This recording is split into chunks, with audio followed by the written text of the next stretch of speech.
तो यार दोस्तों, जापान, हम सभी लोग जानते हैं कि जापान के पास बहुत पैसा है, बहुत टेक्नोलॉजी है। इवन हम लोग ये कहें कि वो टेक्नोलॉजी किंग के नाम से जाना जाता है पूरी दुनिया के अंदर, तो वो कहना भी गलत नहीं होगा।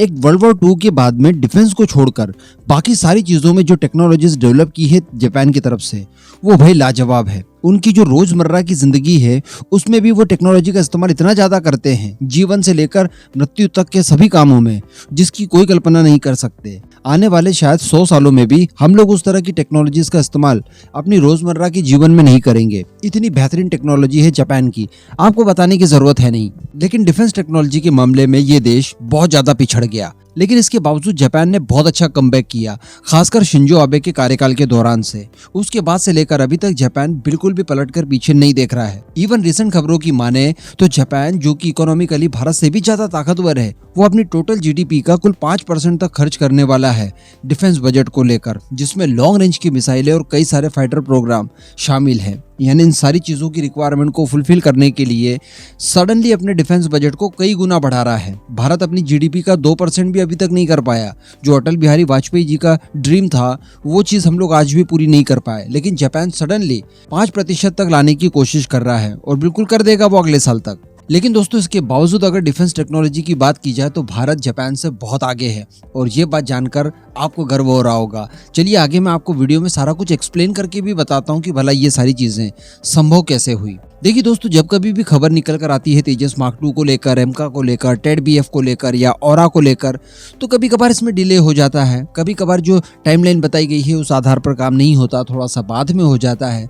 तो बड़ा आसान होता है नीचे कमेंट करके बताना, अरे कुछ नहीं होगा, डीआरडीओ तो फेल है, एचएएल को तो गालियां बिल्कुल लिखी हुई है। अगर डिले वाली बात निकलकर सामने आई, चाहे फिर एचएएल की प्रॉब्लम हो या फिर ना हो। लेकिन दोस्तों, एक बार कल्पना करके देखिए कि इन सारी चीजों को बनाने के लिए कितनी ज्यादा मेहनत लगती होगी, कितना ज्यादा टाइम कंज्यूमिंग होता होगा, और वो भी उस देश में जहां पर इन सारी चीजों को पूरा करने के लिए इकोसिस्टम ही मौजूद नहीं है। इवन अगर इकोसिस्टम भी हम लोग पूरा डेवलप करना चाहें तो एकदम से नहीं कर सकते, इतनी हैसियत अपनी नहीं है। इस बात को स्वीकार करना होगा, क्योंकि पिछले 70 सालों से हमने केवल घास काटी थी। तो अब सडनली हम लोग इतने बड़े लेवल पर जाकर पहुंच गए हैं, तो डेफिनेटली दिक्कतें तो आने वाली है। आप जापान से सीख लीजिए।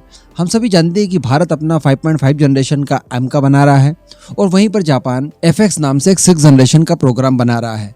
अगर किसी ऐसे व्यक्ति से पूछा जाए जो कि डिफेंस के क्षेत्र में ज्यादा जानकारी नहीं रखता, और उससे डायरेक्टली जाकर पूछा जाए कि जापान एक एयरक्राफ्ट के ऊपर काम कर रहा है, सेम उसी तरह के एयरक्राफ्ट के ऊपर भारत काम कर रहा है, बताइए कौन सा देश ज्यादा अच्छा फाइटर जेट बना पाएगा और अच्छी टेक्नोलॉजी डेवलप कर पाएगा, तो वो व्यक्ति आंख बंद करके जापान का नाम ले लेगा, बराबर। लेकिन दोस्तों, जापान से वो चीज नहीं हो पा रही है, जबकि भारत से हो रही है।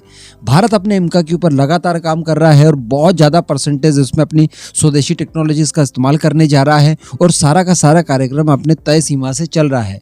जबकि जापान ने जो एफएक्स प्रोग्राम शुरू किया था, फाइनली उसे मर्ज करना पड़ा यूके के टेम्पेस्ट प्रोग्राम में। जी हाँ, हम सभी जानते हैं कि यूके भी अपना 6 जनरेशन का एयरक्राफ्ट बना रहा है, जिसका नाम होगा टेम्पेस्ट। और यूके की अगर बात की जाए तो यूके को काफी लंबा चौड़ा अनुभव है फाइटर जेट बनाने का, और उसके पास टेक्नोलॉजीज भी है, इंजन से लेकर बाकी एवियोनिक्स, सेंसर्स, सारी कुछ चीजें उसके पास मौजूद है।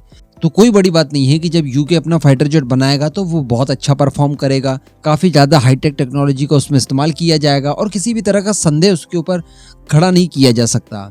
लेकिन वहीं अगर बात की जाए जापान की, तो जापान को इस फील्ड में ज्यादा अनुभव नहीं है। तो अगर जापान कोई फाइटर जेट बनाता है और इन फ्यूचर ब्लंडर हो गया, वो उस हिसाब से नहीं बन पाया, उस हिसाब से क्षमताएं जापान नहीं दे पाया जो कि वो चाहता है या उसे रिक्वायर्ड है, तब क्या होगा? इन सब चीजों को देखते हुए फाइनली उसने टेम्पेस्ट के साथ जाना पसंद किया। एक्चुअली ये खबरें काफी समय से निकल कर आ रही है, 2-3 सालों से लगातार ये चर्चाएं हो रही है कि जापान यूके के टेम्पेस्ट को ज्वाइन करेगा। इटली ऑलरेडी कर चुका था। लेकिन दोस्तों, साथ ही साथ ये भी बताया जाता था कि जापान टेम्पेस्ट जरूर ज्वाइन कर लेगा, लेकिन अपने एफएक्स प्रोग्राम को बीच में नहीं छोड़ेगा। लेकिन अब देखिए, बिल्कुल उलट हो गया है। कहने का मतलब जापान ने घुटने टेक दिए कि भैया यूके के सहारे ही अपन अपने 6 जनरेशन के एयरक्राफ्ट हासिल करेंगे। जबकि भारत की बात की जाए तो हम सभी जानते हैं कि भारत को भी बहुत मनाने की कोशिश की गई यूके की तरफ से। खासकर अगर बात की जाए बोरिस जॉनसन के कार्यकाल के दौरान से, तब से लेकर लगातार अभी तक भारत को टेम्पेस्ट के बारे में ब्रीफ किया जा रहा है, बार बार ऑफर्स पे ऑफर्स दिए जा रहे हैं। रिसेंटली बोरिस जॉनसन जब भारत आए थे, उस समय भी एक टेम्पेस्ट परियोजना की पूरी टीम भारत आई थी, और उन्होंने भारत के अंदर काफी बेकिंग करने की कोशिश की। लेकिन इसके बाद भी भारत ने अभी तक कोई इंटरेस्ट नहीं दिखाया, और भारत चुपचाप अपनी मेहनत करते हुए एमका परियोजना को आगे बढ़ा रहा है। और उसको बहुत जल्द हम लोग हासिल भी कर लेंगे। हालांकि यहाँ पर भारतीय वायुसेना चीफ की तरफ से एक बयान जरूर आया था कि हम लोग बैकअप के तौर पर टेक्नोलॉजीज को जरूर हासिल कर सकते हैं अपने मित्र राष्ट्रों से। यानी जो टेक्नोलॉजीज हम डेवलप कर रहे हैं, अगर वो समय पर पूरी नहीं बन पाई या पूरी तरह से मैच्योर नहीं हो पाई तो एक अल्टरनेटिव हमारे पास जरूर होगा। लेकिन अंततः हम लोग बड़े गर्व से कह सकते हैं कि भारत अपनी ही परियोजना के ऊपर काम कर रहा है, किसी दूसरी परियोजना से जुड़ने के लिए कोई भारत इंटरेस्ट नहीं दिखा रहा है। अब ऐसा इसीलिए हो पा रहा है कि भारत जो काम कर रहा है, भारत को पूरी तरह से कॉन्फिडेंट है कि वो काम अच्छे से होगा और बनने वाला प्रोडक्ट हमारी सारी रिक्वायरमेंट को फुलफिल करेगा। और ये कोई छोटी मोटी बात नहीं है। हमने तेजस इससे पहले जरूर बनाया, लेकिन विशेष हमें भी कोई ज्यादा एक्सपीरियंस नहीं है फाइटर जेट बनाने का। जापान और भारत लगभग समान ही थे, लेकिन देखिए जापान ने घुटने टेक दिए, भारत ने नहीं टेके। ये बहुत बड़ी बात लगी मुझे। अब इस पूरे मुद्दे पर दोस्तों आपका क्या मानना है, नीचे कमेंट करके जरूर बताइएगा।